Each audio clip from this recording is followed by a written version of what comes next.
Superstitious beliefs and supernatural phenomena are the basis for countless tales sailors around the world tell. The ocean still holds many mysteries, and no one knows what monsters hide in its depths. But what about some things that are on the surface? Ghost vessels are the most fear-inducing sight of any seafarer can experience. Their appearance is often seen as a bad omen. But before we get into today's video, be sure to go ahead and smack that like and subscribe button because I release storytelling of the mysterious and supernatural. Let's go. For centuries now, people have been traversing the oceans, sailing the seven seas, and venturing out in exploration of worlds on ships, boats, and vessels of all kinds. Being a seafarer was once one of the most dangerous jobs a person could even have. But it also came with great rewards for those men and, in some cases, women brave enough to take on the task. Not only was it an opportunity to see exotic lands and experience vast cultures, but it paid well if a person survived. Sailors worldwide have spoken about tales of adventure, rough waters, and hardships that they faced by braving the open waters. Stories of sea monsters, strange lands with strange people, and even encounters with pirates have been spoken about for centuries and are still told by mariners today. Many of those stories evolved into superstitions. Popular among these include the necessary christening and ceremonial launching of vessels, women on board being lousy luck, Fridays being unlucky days to set sail, and some words being forbidden to speak out loud, such as goodbye or drowned. But perhaps the most prominent and far-reaching superstition is the appearance of vessels being haunted. When a specific area of a ship often experiences numerous accidents, crews are quick to say the spot is cursed. If someone dies on board a ship, it is commonly believed that their ghost will remain tied to the boat for all eternity. Some of these ghost stories, however, stretch beyond a single ghost or area of a ship. In some cases, entire vessels are haunted. Now, these phantom ships, or ghost vessels, as they are called, are shrouded in mystery and are believed to be bad omens to any seafarer who comes upon them. In fact, the most well-known of these phantom vessels is the Flying Dutchman, a legendary ship that is discussed in various poems, theatrical performances, and movies, and of course, if you grew up with SpongeBob like I did, well, it should be right up your alley. This vessel has enough history and lore behind it to make anyone who might be traversing the waters of the world feel a sense of unease. While it would be easy to dismiss the tale as a children's fable, invented to teach sailors a lesson in arrogance and pride, many people have claimed to have encountered the vessel worldwide. Stories of the ship date back to the 1600s, when the Dutch East India Trading Company was flourishing. Now, it was during this time, the Dutch were Europe's most prominent water power. And in 1602, the Dutch government granted the Dutch East India Trading Company a trade monopoly that covered the waters between the Cape of Good Hope and the Straits of Magallanes. With this monopoly, the company could secure routes between the Netherlands and East India. Valuable trade goods such as silk, spices, and even gems were carried back and forth by ships for years until the company's ultimate decline in the late 17th century. The Flying Dutchman is said to have been one of the Dutch East India Trading Company ships. However, it is unclear if the ship's name was the Flying Dutchman or if the name referred to a ship captain known for his ability to reach his destinations very quickly. Regardless, over time, the Flying Dutchman became associated with the name of a ship that sailed between the Netherlands and East Indies for many years, carrying valuable and exotic goods. The ship was captained by a man named Hendrik van der Decken, who was by all accounts an accomplished seaman and captain. The legend goes that one evening, as he was rounding the Cape of Good Hope, an area known for its treacherous waters, a terrible storm blew through, bringing thunder, lightning, and rough seas, the trifecta of trouble for any sailor. With the vessel rocking in danger of capsizing, the crew of the ship argued with Vanderdecken, openly second-guessing his decision to press onward. They begged him to turn the ship around, fearing they would succumb to the rapidly increasing wind and waves. Rather than listen to his crew, Vanderdecken demanded that they push forward and continue around the Cape of Good Hope to return to Amsterdam as quickly as possible. At the captain's refusal, the crew of the Flying Dutchman mutinied, hoping to take over the ship and right the course to get themselves out of danger. Vanderdecken, however, fought back and killed the rebellion's leader, throwing him overboard. He declared he would complete his journey and sail the vessel through the storm until doomsday. Upon uttering those words, Vanderdecken and the crew of the Flying Dutchman were cursed and condemned to sail that ship forever. Some say that the gods cursed him for questioning their might, but others think it was the devil himself. There's only one for the curse to be broken. Every 7 years, the Flying Dutchman and its captain are allowed into port, where the captain may search for his one true love. Through her, he might find salvation, but only if she declares her undying love and faithfulness to him. And until that day, the Flying Dutchman and its crew must sail the seas cursed and unable to ever make port. In another version of the legend, it is said that the ship's crew committed acts of piracy and murder on the ship. A plague was cast upon the crew as a form of divine punishment. When the ship's captain attempted to seek port assistance, they were rejected from docking, so the plague would not spread further. The ship was destined to sail open waters for eternity, seeking help and finding none. Regardless of which is accurate, since that time, many sailors and seafarers have reported sightings of the Flying Dutchman. Most often, it is seen around the Cape of Good Hope, but not always, as many sightings have been logged worldwide. The ship is described as ghostly, with large masts of blood-red sails billowing in the wind, even where none is present. Some sightings report that the ship hovers just above, and sometimes it is seen below the surface. In nearly every instance, the ship is seen during stormy seas or fog banks. To see the ship is said to be a terrible omen for those that look upon it. Any interaction with it reportedly leads to death or destruction. Many recount tales of ghostly apparitions that look like sailors approaching ships in small rowboats, begging crew members to take letters back to their families. The letters are always addressed to people who have been dead for many years, but if these letters are accepted and taken aboard, the crew who receive them will surely meet an untimely death. John MacDonald recorded the first sighting of the Flying Dutchman in his work, Travels in Various Parts of Europe, Asia, and Africa, during a series of 30 years and upward. MacDonald reported that the crew of his ship had seen the Flying Dutchman one night as a storm raged around them. The crew told MacDonald that, if he hailed for help, the Flying Dutchman would respond like any other vessel, but the consequences would have been dire for their ship. Rather than flag it down, the crew watched it pass in silence. In 1881, Queen Elizabeth II's grandfather, Prince George, also reported a harrowing encounter with the phantom vessel. When the event occurred, Prince George and his brother, Prince Albert Victor, were sailing on the Bachant between Melbourne and Sydney, Australia. In his journal, he recorded that on July 11, 1881, 13 other witnesses on board reported strange red lights that set a strange-looking phantom ship aglow. The ship was no more than 200 yards from the Bachant, but as the ship grew closer, the ghost ship vanished, leaving those on board who had witnessed it utterly perplexed. Two other vessels sailing with the Bachant, the Cleopatra, and the Tourmaline, each signaled to the Bachant asking if they had seen the strange red lights, which they all said they had.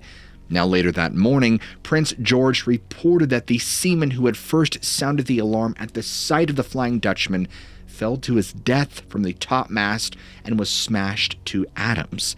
Not all stories of the Flying Dutchman end in death. The most sinister stories are the accounts that relate to tales of the Dutchman's crew attempting to lure other ships and sailors to their demise. In 1823, Captain W.F.W. Owen of the Leven reported seeing the Flying Dutchman on multiple occasions. Now, he was fortunate enough to escape its ghostly grasp each time. His first logged encounter was on April 6, 1823. The Leven was surveying the waters of East Africa when it came upon the Barracuda, her partner vessel roughly 2 miles away. The captain thought it was odd since the orders of the Barracuda were for a mission in the opposite direction, but there was no doubt that it was, in fact, the Barracuda. Now, Captain Owen attempted to sail toward the other ship to speak, but was alarmed that the Barracuda made no effort to slow down. Instead, it kept onward at a faster, steady pace. Captain Owen decided to give up on the pursuit and continued toward the Leven's destination at the Cape while keeping the Barracuda in its sights. Now, at one point, Owen and his crew watched as the other ship lowered their rowboat and began paddling as if they had lost somebody at sea. As night dawned, there was no light from the other ship visible. The next day, the Leven anchored in Simon's Bay and waited an entire week for the Barracuda to arrive. Upon its arrival, the log showed that it was 300 miles away from where the Leven had thought she had saw her and had at no point lowered one of its lifeboats. As the Leven returned to England, it again caught a glimpse of the ship, which it determined was not the Barracuda, but the Flying Dutchman. Again, the vessel lowered a boat into the water, but the Leven outmaneuvered it and made it back safely. The sailor recounting these tales goes on to say that he was a member of a French merchant ship and, one evening, to pass the time, told the French officers of the tale of the Flying Dutchman. He reported that the weather had been terrible days earlier, but was followed by days of calm seas. As they began to settle down for rest that evening, an officer yelled a warning from the deck, shouting, "It's the Flying Dutchman!" The rest of the crew ran to the deck, saw a ship bearing down on them quickly, with sails billowing in the non-existent wind, and all at once, he said, the ship disappeared and was not seen again, leaving the merchant ship's crew in awe. The most recent sightings reported happened during World War II. The HMS Jubilee logged a report that an unidentifiable ship sailed past at a high rate of speed, even though there was no wind to speak of. The crew of the Jubilee attempted to signal the boat, but the calls went unanswered. Later, they were convinced that the ship was none other than the Flying Dutchman. The Germans also reported submarine U-boats seeing the Flying Dutchman on their voyage near the Suez Canal.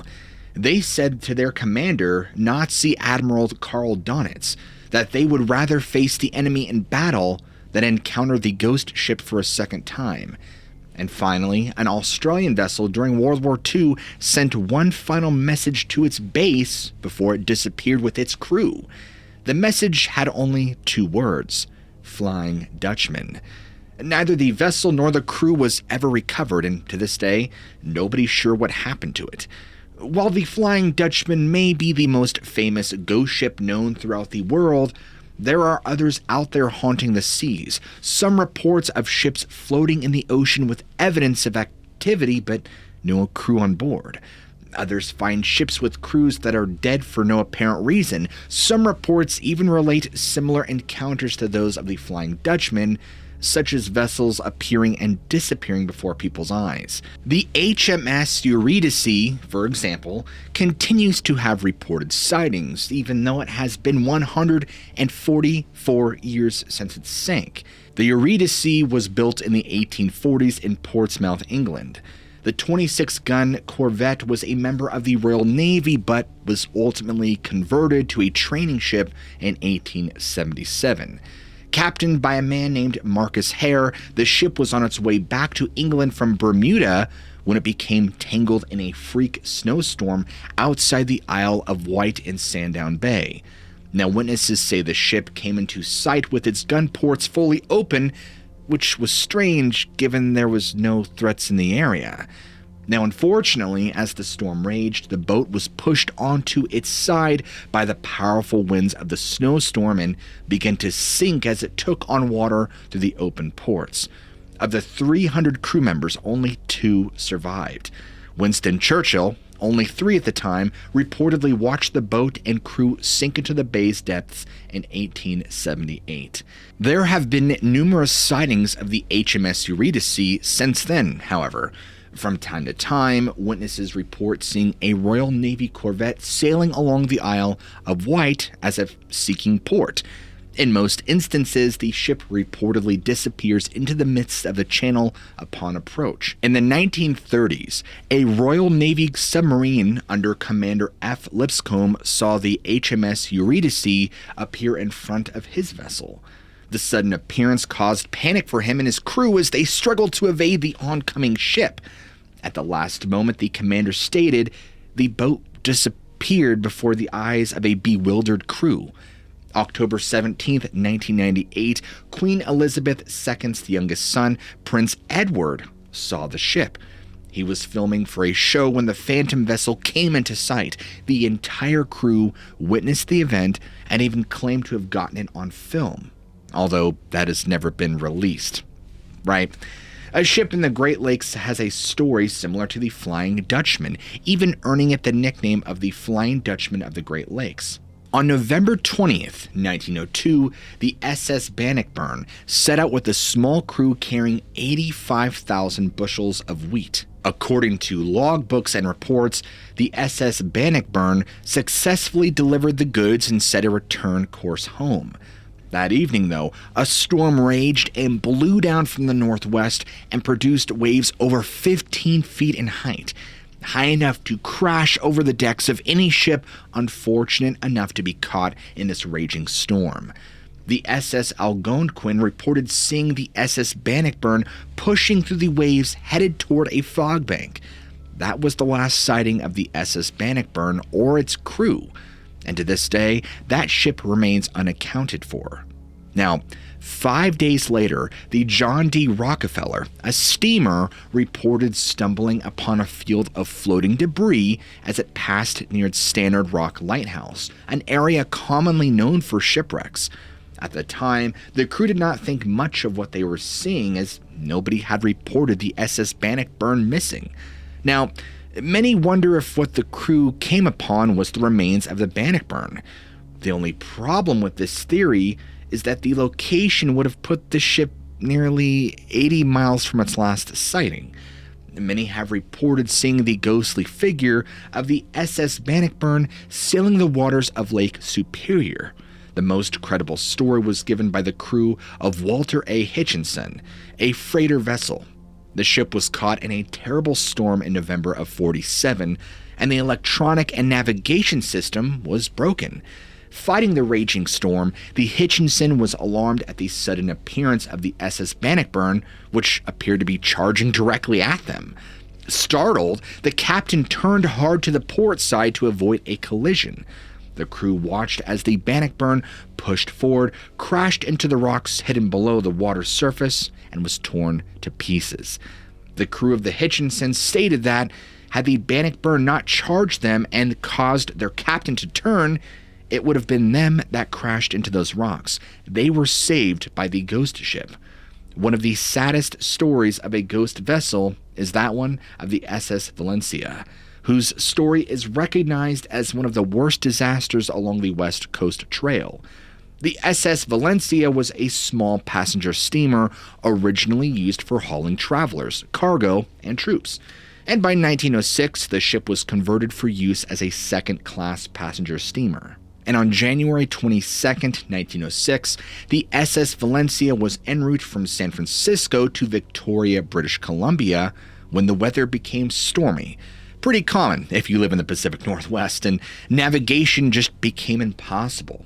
In the chaos of the waves and the storm, the SS Valencia ran aground and a large hole was gouged into the hull. The ship began to take on water quickly, and the captain ordered the boat to be beached. Sadly, the ship could not beach itself safely due to the harsh winds, and the boat ended up being thrashed mercilessly against rocks. In mass confusion and panic, passengers began to launch the lifeboats without the captain's permission. And doing so proved to be a horrendous and fatal mistake. 3 lifeboats flipped midway through the launch, plunging 21 passengers into the storm below. 3 more flipped over upon entering the water, and 1 disappeared into the night, taken out to sea. Within half an hour, 6 lifeboats were now gone. Several rescue efforts were attempted, but tragically, none were successful. Nearby crews watched in horror as Valencia began to break apart, and passenger after passenger was swept under the water or into the rocks along the coast. Many thought the SS Valencia was wrecked on the Washington coast, but no ship was found when rescuers had arrived. In actuality, the ship had made it all the way to Vancouver Island. 137 people aboard Valencia died at sea, with only 37 living to tell the tale of events. 2 lifeboats of people remained unaccounted for, and every woman and child on board perished. To this day, tourists can see the remains of Valencia scattered near Panchina Beach over the shallow coastline. The first ghostly sighting came the same day Valencia met its demise. One of the rescue ships, the city of Topeka, was searching for survivors when they passed an oncoming ship. Slowing down to inform the craft of the tragedy, they were startled to see that it was the SS Valencia itself passing by. Witnesses stated that they saw skeletons on board the ship rather than people. The SS Valencia signaled to the city of Topeka, then disappeared towards its final resting spot. 6 months later, a local fisherman and his wife found a life raft floating in a cave along Panchina Bay. Inside the raft, they counted 8 skeletons in various positions. They left to find help, but by the time they returned, the raft was gone, likely taken out to sea if it existed at all. And finally, in 1933, 27 years after the tragedy, a lifeboat was found drifting in Barkley Sound. The raft was in excellent condition, but empty. After looking into it further, it was determined that the raft was from the SS Valencia itself and had finally returned home. So, are the Flying Dutchman and these other ghost vessels truly paranormal beings coming back to warn the living, or are they easily explained away by mirages and tricks of the mind? Superstitions and supernatural phenomena surround these stories and leave a lasting impression on those who experience them firsthand. And of course, more importantly, I want to know what you guys think. So be sure to let me know in the comments down below. I would love to hear from you. Also, if you're a fan of storytelling of the mysterious and supernatural, be sure to go ahead and smack that like and subscribe button for more content just like this. As always, I love you all, keep an open mind, and I'll catch you guys in the next video.